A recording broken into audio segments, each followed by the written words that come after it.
Coming up on today's BMW Motorrad Ride and Talk podcast, an exclusive discussion about an unprecedented new M Series motorcycle, the BMW M1000R. Take a listen.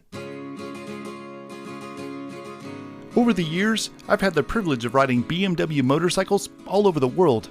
And the one thing I've come away with is that the only thing more extraordinary than the ride are the people you meet along the way. These are their stories.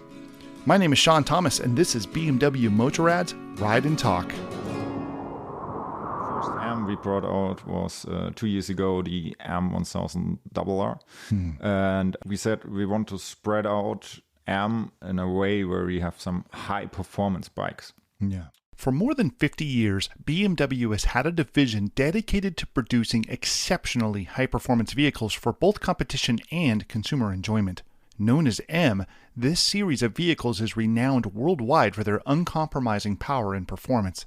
It has only just come to pass that BMW Motorcycles has also offered an M Series variant, first as the M1000RR and now with the new M1000 Single R. Recently, my producer Louise Powers and I caught up with Dominic Blas, product manager for the new MR. After spending the afternoon riding together on the racetrack, we sat down with Dominic and learned about him and his amazing new motorcycle. All right, Louise, now that Dominic is sitting next to you, I got to tell you this story, okay? Oh, okay. So I'm on the track earlier today on my GS, which we can maybe all agree that not a common sight. Yeah, and it's not just a GS, it's a GS Adventure. Yeah, that's right. Yeah. And I'm moving as good a clip as I can go. And I managed to sneak a look behind me, and I see this machine stalking me. And it's this epic looking bike. And I know it's Dominic because you're not a small guy. Nah. Yeah. We're about the same height. What are you in meters? I'm 193. Yeah, okay. Yeah. So that's about what I am as well. 6'4". Yeah. For those of us in the USA. Yeah. and I was going as hard and fast as I possibly could, but you didn't look like you were working that hard. Yeah, to be honest. It was good fun seeing the GSA being like ridden on the track this speed. I mean, we did like 45 degrees lean angle. So It was a good fun for me following you, seeing what the GS is capable of. Awesome. There's nothing quite like dragging a knee on any motorcycle, but doing it on the GS. Yeah. That's something special. It feels really good. It feels like a real accomplishment. Louise, does that story impress you? Actually, it does. Yeah? Yeah. And actually, it was really fun to watch the two of you out there together because you would go by and Dominic would go by and he was just stalking you. It was pretty great. Yeah, it was great to watch.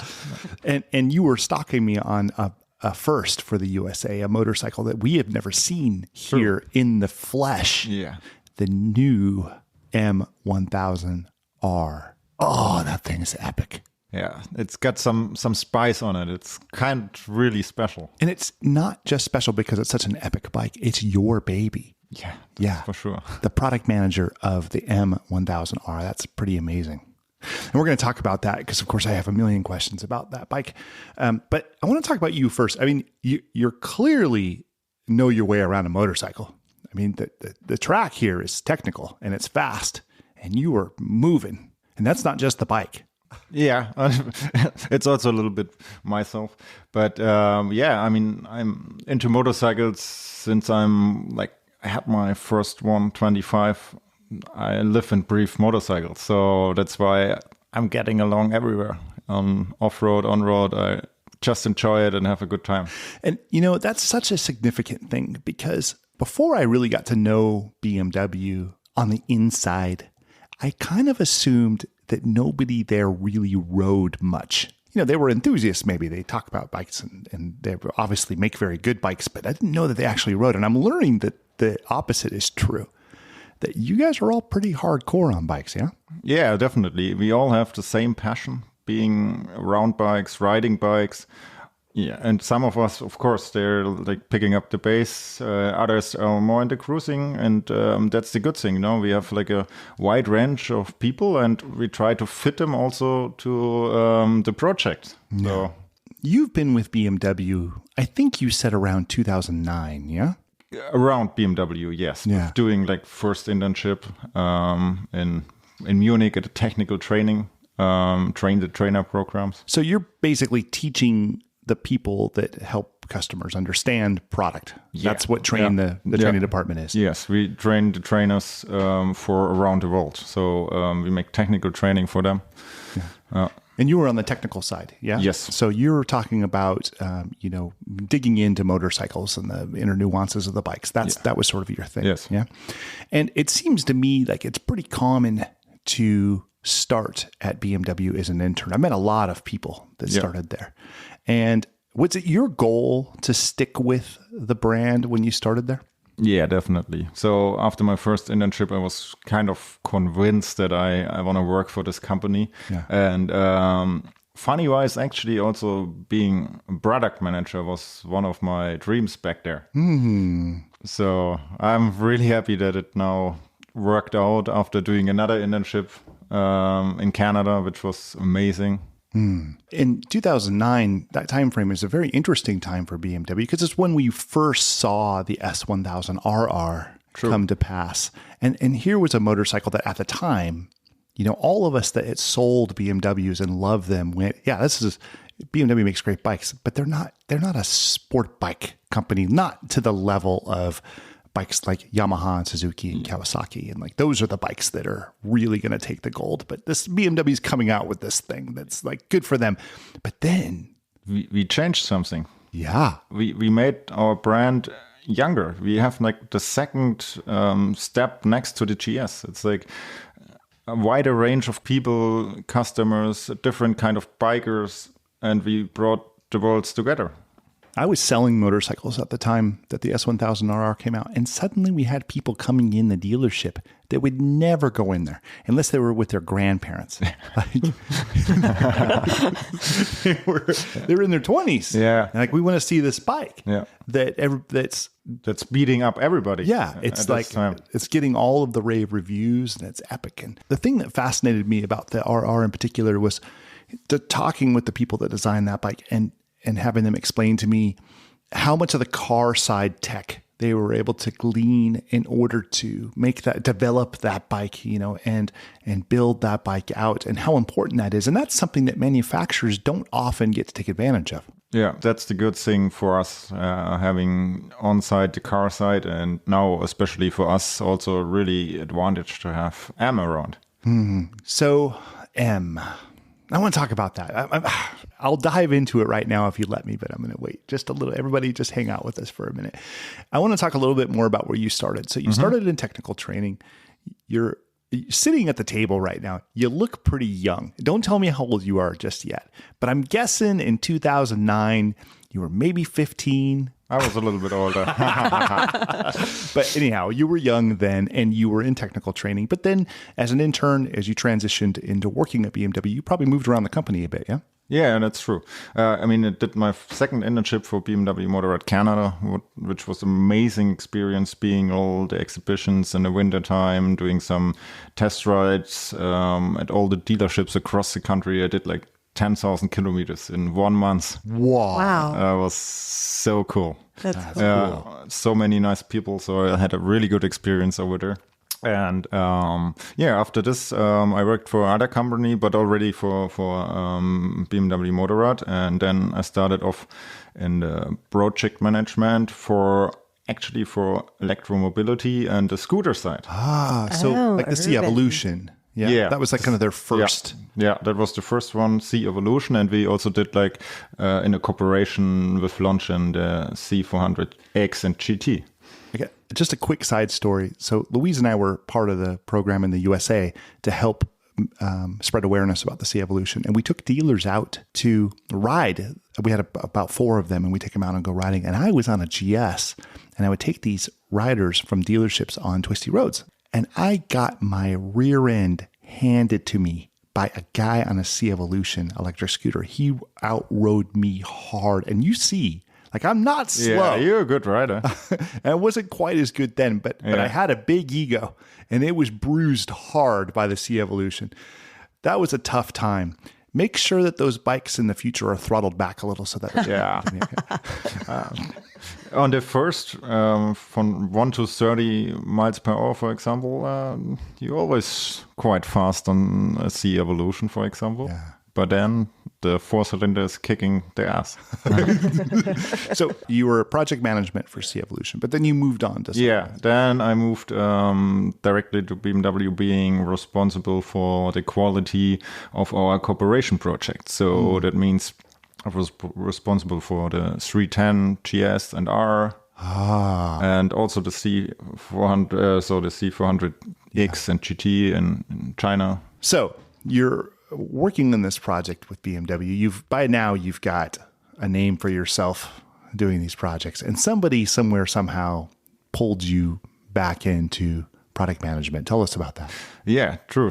So actually, my first boss when I was an intern in 2009, 2010, Christian Pingnitzer. Yes. He was like calling me and he say, Dominic, you want to join us? You would need somebody like you. And I was like, yeah, of course. I would love to, but we have to find the right project for me. Yeah. It's got to be something that you're really passionate about. Yeah.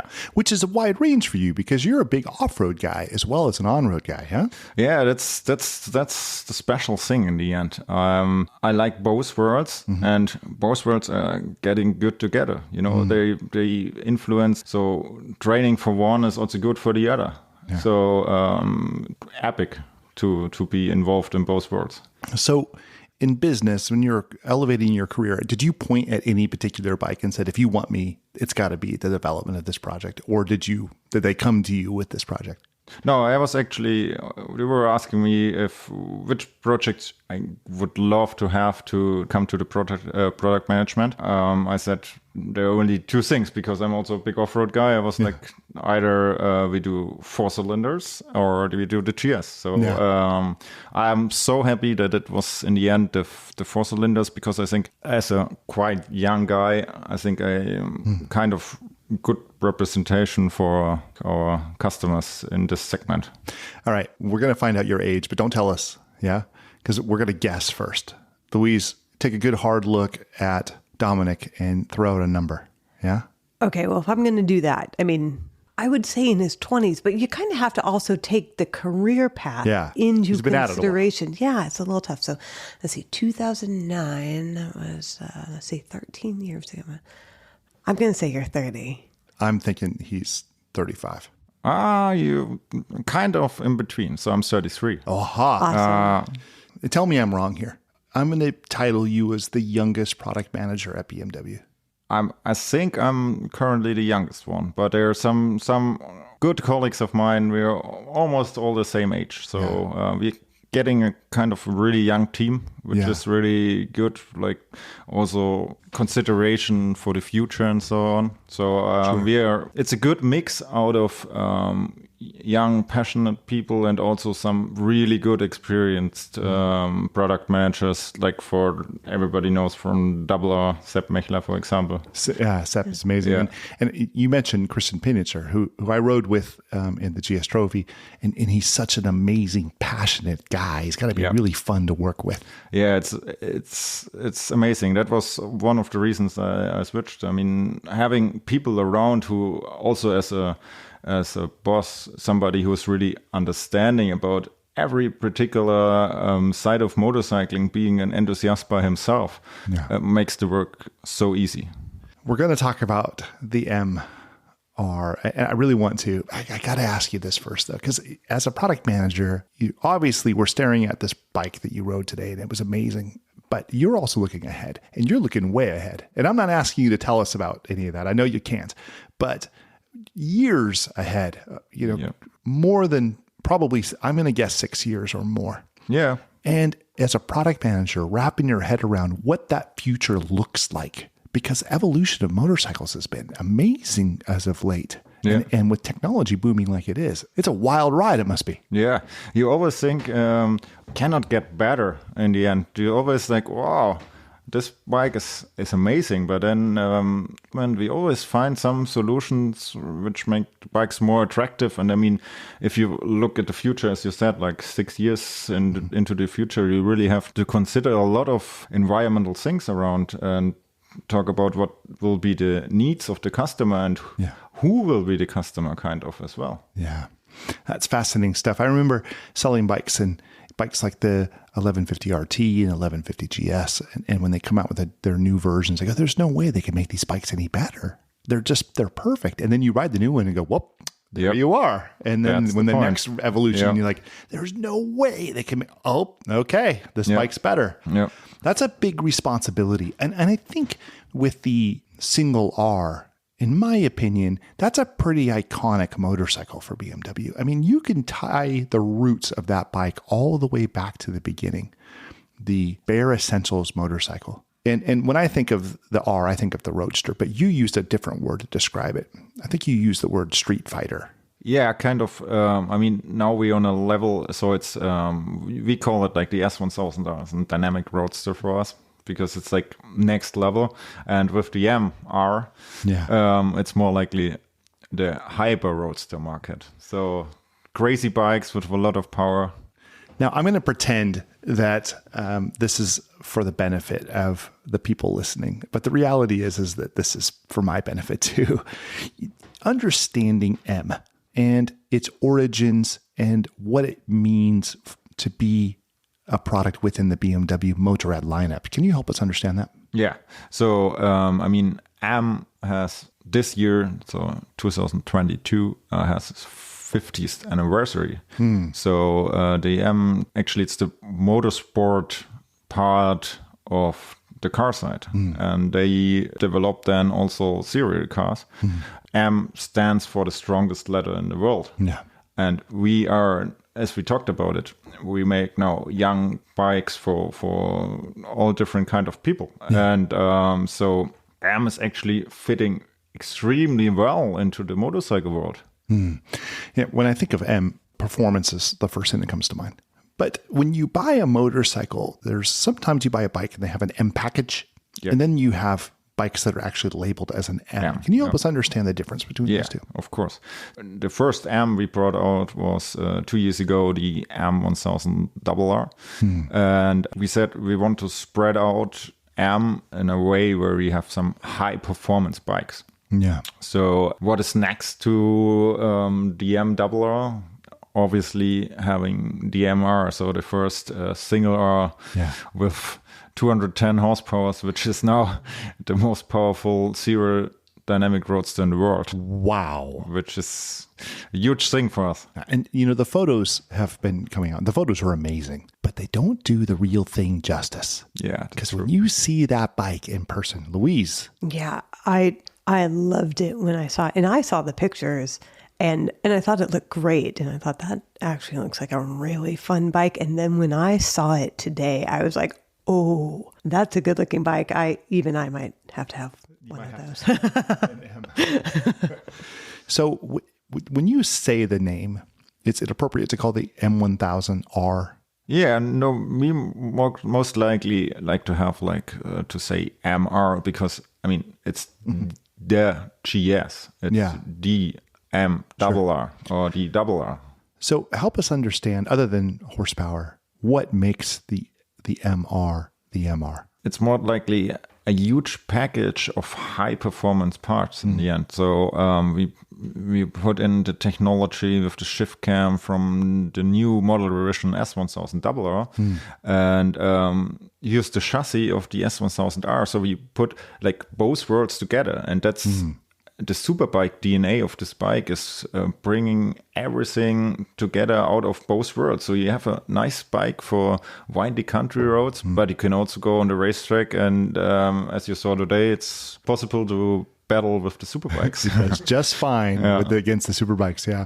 And I think in the past, the shifting intake cam has been something that you only got with the double R and when it was in case of a 4-cylinder, and you never could have that with a single R of any variant from BMW. So this is a first, having that shifting intake cam, which gives you this amazing range of power and torque. Yeah, we did it actually with the S1000R. We are like on a level, to be honest, having a Roadster with 165 horsepower seems for the most people to be enough. Yeah. But but we still took up with all the competitors. But we said, I mean, we have all possibilities, And especially with having M at the motorcycle side, why not bringing it to the next level and making such a crazy but easy to ride? And that's the special thing about this bike. It's so nice in handling, but it also can be a beast if you like to, but it's rideable for everybody. The first thing I noticed when I sat on it was the handlebar position, because it's nowhere near as low as an S1000 or an MRR, and they're wide, and it's really comfortable the way you just sort of splay out on that bike, even for people our size. And that bike is not, I mean, it's designed for a wide range of people, but we're not the average size riders. True. This is more a Louise size. Yeah, Louise? Well, I don't think that I'm the average size rider either. This bike is designed for someone in between. But actually, that's a big part of the point, is that it's a really comfortable bike with a really good stance. And those bars are amazing. Yeah. I loved those. The fit and finish of the bike, it's so sexy. Yeah. Like all of the little nuances, the carbon fiber and the way it's painted. Yeah, it's all exclusive, and that's also one part of having an M bike. It's like a lot of exclusive parts. And coming back to the point of what is the differentiation from having an S1000R with M package and having an MR with and without M competition package. Yeah. So the difference is quite clear. So the M package, it's more likely as on the car side. It makes look the bike a bit cooler. You have some small improvements, like or actually it's a big improvement having forged wheels or carbon wheels on the bike, of course. But having the M bike, we defined that we really want to have something. If you buy this bike, you actually have everything already in serial you need. Yeah. So that was the idea behind. So M is always fully packed with everything you can think of. The winglets on the bike. It's a very interesting. We're seeing a lot of manufacturers go this direction. And tell us a little bit about that and its use. Yeah, actually, a lot of people, I mean, last 2 weeks we had our press launch, for example, and everybody, some people are asking, why did you put winglets on, and do we need the M winglet? The answer is yes, we actually need them to, otherwise having like that much power in a Roadster is not too easy to combine. And to give you an example, the downforce we have with the winglets is at, for example, 220 kilometers per hour. It's almost 12 kilos. Wow. And they're not massive. They look kind of aggressive, but they're not like huge. But it's such a nice downforce. You need to keep the bike above 100 kilometers, going straight, being stable. So at 100 kilometers an hour is when you really start to notice the effect of the winglets, right? And this is just downforce on the front tire. Yes. And it also helps you like to go into the corner more easy and have more pressure on the front wheel, which is also really helpful having that much power. Generally, with bikes being as powerful as they are now, the technology that is going into them, whether it be the ABS Pro or the rear wheel lift detection or dynamic traction control, adjustable suspension. These things have gone from being interesting novelties. I think they are essential now. True. I mean, for the most people and customers, they're essential, but we don't, we try that everybody can adjust the bike to their needs. So we bring it now to the next level. I mean, with having wheelie, stoppy, and brake slide control on the MR, we really bring it to the next level. But in the end, with the Race Pro modes, you can adjust it to your needs and for everybody's riding style. And you can also almost switch off everything if you like to. And a lot of that you can adjust on the fly too. Yeah. You know, you see the dynamic traction control adjuster right there. And then your display is showing you, you know, how much braking effort you're doing, how much the traction control is kicking in. All of that data is right there for you as you're barreling down the track chasing a GS. Yeah, true.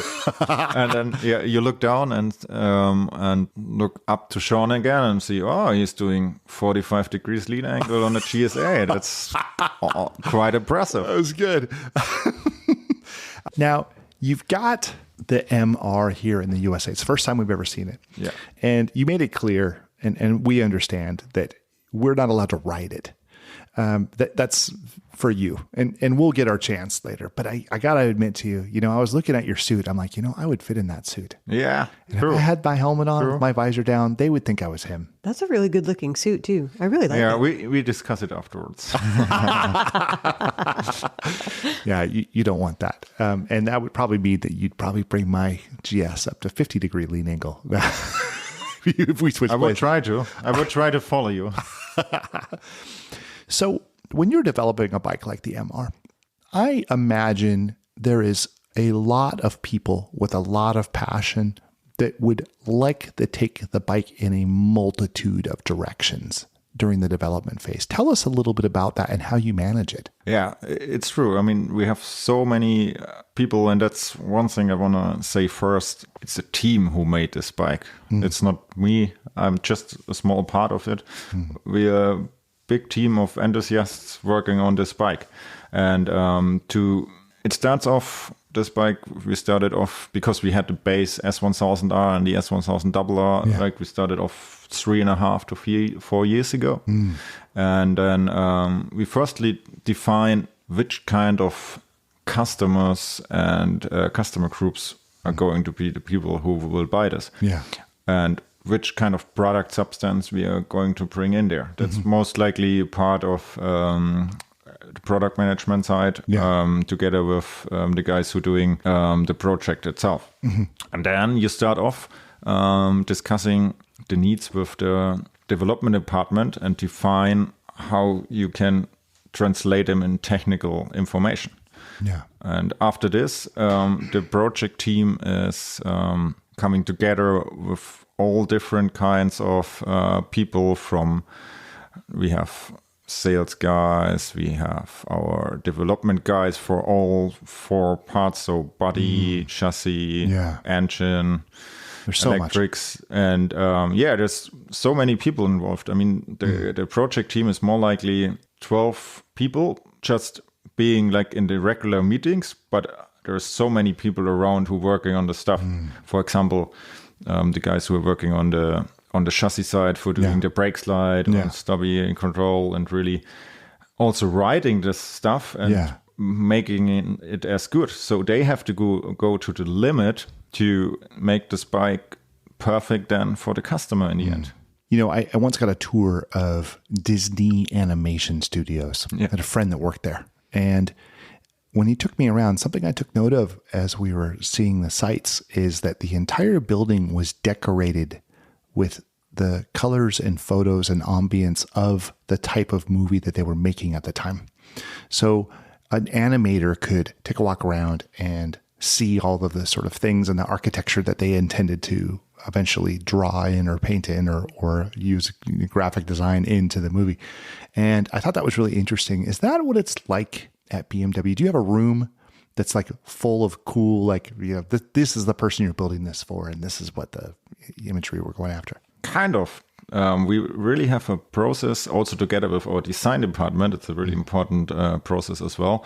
We give the bike kind of a character. So for us, the MR is the urban rebel who is claiming his way, because it's like you have a beast in the city to show off, but you also have a racetrack bike. You can be the bad guy, but you can also be the good guy. And so we give the bike kind of a naming and also a person behind. Yeah. And then we define in which direction we are going. I mean, it has to have some stage and show-off factor. Yeah. So, and then we define the needs there.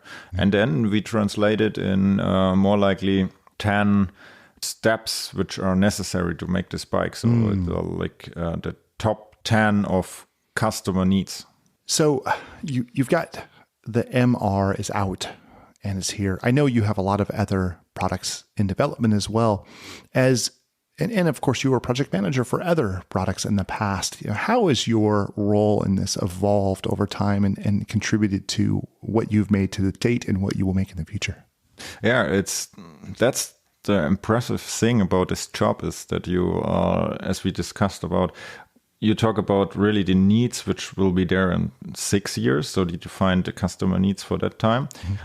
But you also, I mean, there are some restrictions you have to talk till the bike will be out for the customers. There are so many things you have to discuss, because I mean, it's also kind of a financial thing, and sometimes it's not possible to do what we were thinking about doing. And so you also have to fight for the customer to get everything you can into the bike. And then in the end, now I'm on the nicest phase of all this, is being around with the first customers, with the press, and having the opportunity to really getting the feedback from all of them, and everybody is smiling and is so happy about this bike, and that makes us all proud. You know, it's an interesting point you make, like at the top of BMW Motorrad. Like when I think of the top, I think of Dr. Schramm. Yeah.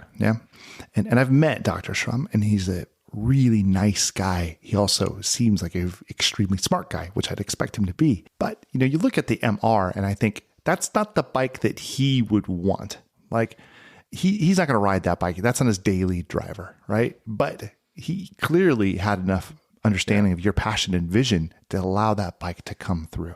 Actually, Mr. Schramm is a huge M fan, and he's a huge fan of motorsport and World Superbike and endurance, World Endurance Championship. And he is actually one of the reasons we could make this bike. He actually is one of the most proudest guys about this bike. He's really also fascinated about it. And so he is totally into the stuff. And that's really important, that we can do our jobs as we can do. What do you suppose is the best way that people can see and understand better the new MR? That's a really good question. I mean, you have to feel it. I mean, the first impression is amazing. As you said, if you see it in person, it's so impressive. And then the nice thing about this bike is, normally a BMW bike, you start to ride it, you like it. Yeah. It takes half an hour, and then you are really convinced buying it. And with the MR, first second you put the ignition on and you're like, wow. And then you go off, it's easy handling, and then you go on the throttle and there's so much power. Wow. So it's one of the bikes you really sit on first time, push the button, and you will enjoy it. Will we get to have you back here again when the next line of products in your lineup come out? Probably, yes. Wow. Because I know you got good stuff coming. Yeah. Soon. Oh, soon. Wow. But we're done with M's though, right? I mean, there can't possibly be more than 2 M's. You don't have to answer that. I'm just teasing you. We shall see. Dominic, it was great chatting with you, man. Thanks so much for chatting with us. It was a pleasure. Yeah. Rock on. Thank you. We very much hope you have enjoyed this episode. We'd love to hear from you, so please comment and share your thoughts about this podcast. We have many more on the way, so please subscribe, follow along, and share your requests for future episodes of the BMW Motorrad Ride and Talk podcast.